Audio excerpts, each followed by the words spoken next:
Today, the U.S. and South Korean national security advisors are meeting in Washington to discuss North Korea. It was earlier today when North Korea's leader, Kim Jong-un, surrounded by missiles and other weaponry, put his nuclear-armed state front and center, and the Biden administration on notice. Nick Schifrin explains. The stars were out on Pyongyang's red carpet.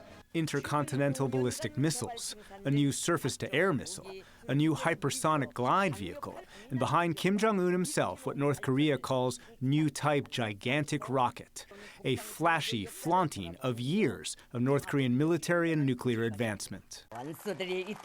And outside, human weapons, demonstrations of Taekwondo and North Korean soldiers' toughness.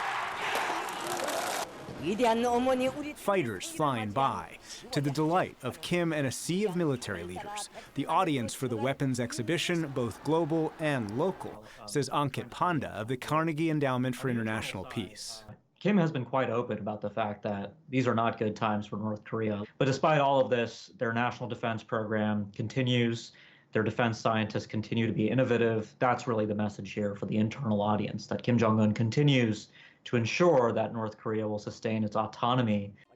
These weapons are the highlights of North Korea's missile and nuclear program so far, but they're also previews of future weapons that are today still untested.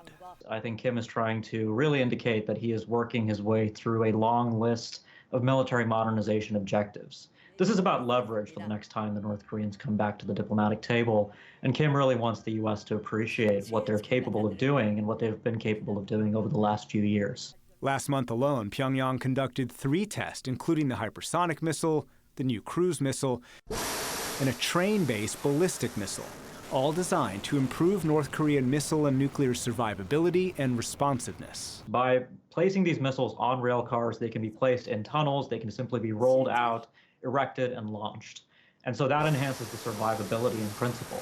And similarly with responsiveness, unlike truck-based missile launchers, which need to be driven around the countryside on sometimes going off-road, rail mobility is quite stable. The North isn't the only one advancing its missiles. Last month, South Korea tested its own missile launched from a submarine and watched by President Moon Jae-in. The regional arms race isn't new, but it comes after a May summit in which the U.S. lifted decades-old missile restrictions. Meanwhile, South Korea is trying to upgrade inter-Korean communications. The two sides recently reopened a liaison office that last year North Korea blew up. But ever since Kim and President Trump met in Hanoi in 2019, U.S.-North Korean diplomacy has been stalled. The Biden administration wants direct diplomacy with North Korea, officially known as the DPRK. We remain prepared to meet with the DPRK without preconditions, anytime, anywhere. But North Korea says it won't meet with the U.S. while it continues to hold training exercises with South Korea, including this one in August, and maintain sanctions, what the North calls the U.S.'s, quote, hostile policy. For more on North Korea and the South Korean and the United States' national security advisors meeting today, we turn to Frank Januzzi. He was a State Department analyst where he focused on North Korea. He's now president of the Maureen and Mike Mansfield Foundation, a nonprofit focused on improving relations among countries in Asia and with the United States. Frank Januzzi, welcome back to the NewsHour. As we just reported, North Korea says the U.S. has a, quote, hostile policy that it needs to give up. For North Korea, what does that mean? Well, they define it usually, Nick, to refer to sanctions as well as the criticism of their human rights record, the fact that the United States maintains forces on the Korean Peninsula and nuclear armaments, which the North Koreans consider to be a threat. But the North Koreans have long desired the United States to lift this so-called hostile policy. And in recent weeks, they've been turning more and more to addressing the state of war on the peninsula and a desire to see that state of war ended as one of the measurements by which they would evaluate whether or not the United States had lifted its hostile policy. So that's what North Korea wants. South Korea is here in Washington today. What does it want the U.S. to do? Suh-hun, the national security advisor, has met with the North Koreans more than almost any other South Korean diplomat. And what he's looking to try to get out of the Biden administration is a willingness for the Biden administration to put something new on the table in order to get dialogue with North Korea started.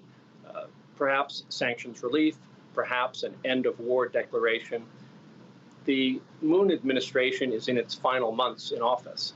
They're really desperate to get something going with North-South diplomacy and U.S.-North Korea diplomacy before that term expires.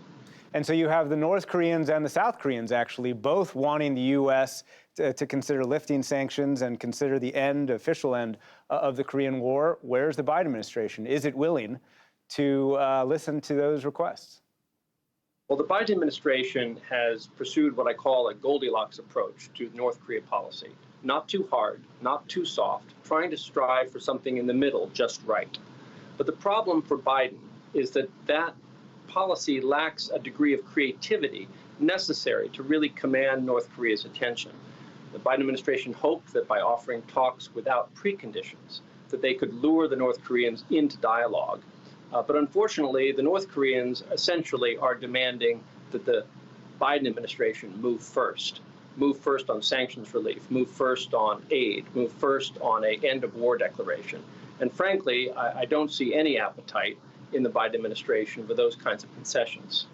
There are some analysts who would say the Biden administration should not give concessions to North Korea because North Korea, as it has in the past, would pocket them and not actually take steps to denuclearize.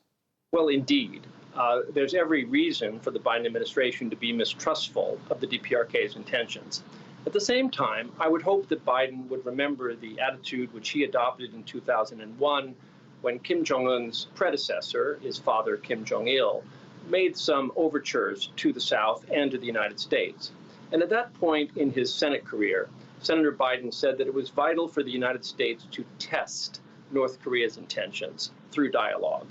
And so one way or the other, the Biden administration needs to find a formula by which they can engage with the DPRK to test whether or not North Korea is prepared to take meaningful steps toward peace and denuclearization. And if they can't do it through sanctions relief, and probably they shouldn't, then they need to find some other mechanism.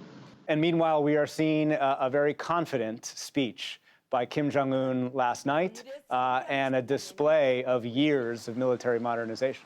I was struck by the fact that Kim Jong-un is approaching his 10th year in office as leader of North Korea.